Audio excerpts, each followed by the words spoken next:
ஹரியானாவில் உதவிசார் ஆய்வாளர் தன்னைத்தானே துப்பாக்கியால் சுட்டு தற்கொலை செய்து கொண்ட சம்பவம் பெரும் அதிர்வலையை ஏற்படுத்தியுள்ளது. ஒரு வாரத்திற்கு முன்பு தற்கொலை செய்து கொண்ட IPS அதிகாரி பூரன் குமார் மீது ஊழல் குற்றம் சாட்டி விபரீத முடிவெடுத்ததன் பகீர் பின்னணி என்ன? सच्चाई से रूबरू करवा रहा हूँ। इनकी भ्रष्टाचार की जड़ें बहुत गहरी हैं। जो दरखास्त इनके खिलाफ कंप्लेंट हुई थी, उसी भ्रष्टाचार से डर के इसने सुसाइड कराया है। एक चीज और मैं बता देता हूँ, जब हमने सुशील को पकड़ा था உண்மையை காப்பாற்றுவதற்காக தனது உயிரை தியாகம் செய்வதாக கூறி ASI ஒருவர் வீடியோ வெளியிட்டு தனது உடலில் தோட்டாவை இறக்கியுள்ளார். ஹரியானாவில் போலீஸ் உயர் அதிகாரிகள் மத்தியில் பூகம்பத்தை கிளப்பிய IPS அதிகாரி தற்கொலை வழக்கில் இந்த வீடியோ திடீர் திருப்பத்தை ஏற்படுத்தியுள்ளது. அடுத்தடுத்து இருவர் துப்பாக்கியால் உயிரை மாய்த்து கொண்ட நிலையில் அடுத்த கட்டமாக நடக்கப் போவது என்ன? ஹரியானாவில் ADGP-யாக இருந்த பூரன் குமார் என்பவர் கடந்த 7ஆம் தேதி தன்னைத்தானே துப்பாக்கியால் சுட்டு தற்கொலை செய்து கொண்டார். இந்த சம்பவம் பெரும் பரபரப்பை ஏற்படுத்திய நிலையில் அவர் கடைசியாக எழுதிய கடிதம் சிக்கியது. அதில் போலீஸ் உயர் அதிகாரிகள் தன்னிடம் சாதிய பாகுபாடு காட்டுவதாக குற்றம் சாட்டியிருந்தார். குறிப்பாக DGP சத்ருஜித் கபூர், SP நரேந்திரன் உட்பட 8 IPS அதிகாரிகள் மன ரீதியாக துன்புறுத்தி அவமானப்படுத்தியதாக கூறியிருந்தார்.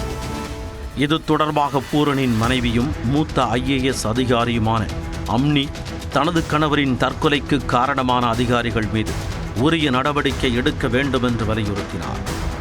இதற்காக குற்றம் சாட்டப்பட்ட அதிகாரிகளின் பெயர்களை முதல் தகவல் அறிக்கையில் சேர்க்க வேண்டும் எனவும் கூறியிருந்தார். இதையடுத்து ஹரியானா DGP-யாக இருந்த சத்ருஜித் கபூருக்கு கட்டாய விடுப்பு வழங்கப்பட்டுள்ளது. ரோக்தக் SP நரேந்திர பிஜர்னியா பணியிடமாற்றம் செய்யப்பட்டுள்ளார். ADGP பூரன் பட்டியல் சமூகத்தைச் சேர்ந்தவர் என்பதால் அவர் மீது மூத்த அதிகாரிகள் காழ்ப்புணர்ச்சியுடன் இருந்ததாக குற்றச்சாட்டு எழுந்தது. இந்த நிலையில் IPS அதிகாரி பூரன் மீது ஊழல் குற்றச்சாட்டை சுமத்தி துணை உதவி சார் ஆய்வாளர் ஒருவர் விபரீத முடிவு எடுத்துள்ளார்.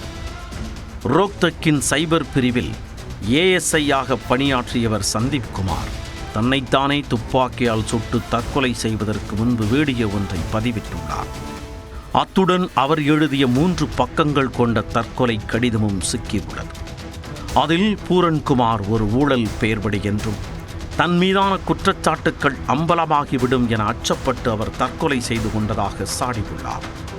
இதில் இருந்து தப்பிப்பதற்காக மூத்த போலீஸ் அதிகாரிகள் சாதிய பாகுபாடு காட்டியதாக கூறி வழக்கை திசை திருப்ப முயன்றதாகவும் சந்தீப் கூறியுள்ளார். ரோக்தக் ADGP-யாக பூரன்குமார் நியமிக்கப்பட்ட பின் நேர்மையான போலீஸ் அதிகாரிகளை லஞ்சப் பேர்வழியாக மாற்றத் தொடங்கியதாகவும் குறிப்பிட்டுள்ளார். மேலும் பெண் காவலர்கள் இடமாற்றத்திற்காக பாலியல் ரீதியாக துன்புறுத்தப்பட்டதாகவும் ASI சந்தீப் பகிரங்க குற்றச்சாட்டை முன்வைத்துள்ளார். இதுபோன்ற உண்மைகளை வெளிக்கொண்டு வரவே தனது உயிரை தியாகம் செய்வதாக தற்கொலைக்கு முன்பு பதிவு செய்த வீடியோவில் உருக்கமாக கூறியுள்ளார். சந்தீப் குற்றச்சாட்டு தொடர்பாக போலீசார் வழக்கு பதிவு செய்து விசாரணையை தீவிரப்படுத்தியுள்ளனர். ஒரு வாரத்திற்கு முன்பு போலீஸ் உயர் அதிகாரிகள் சாதிய பாகுபாடு காட்டுவதாக கடிதம் எழுதி வைத்துவிட்டு IPS அதிகாரி பூரன் தற்கொலை செய்து கொண்டார். தற்போது பூரன் தன் மீதான ஊழல் குற்றச்சாட்டிற்கு அஞ்சி விபரீத முடிவெடுத்ததாக குற்றம் சாட்டி ASI சந்தீப் குமார் தற்கொலை செய்து கொண்ட சம்பவம் ஹரியானாவில் பெரும் அதிர்வலையை ஏற்படுத்தியுள்ளது. அடுத்தடுத்து போலீஸ் அதிகாரிகள் இருவர் தங்களது உயிரை மாய்த்து கொண்டதன் பின்னணியில் உள்ள மர்மம் விலகுமா?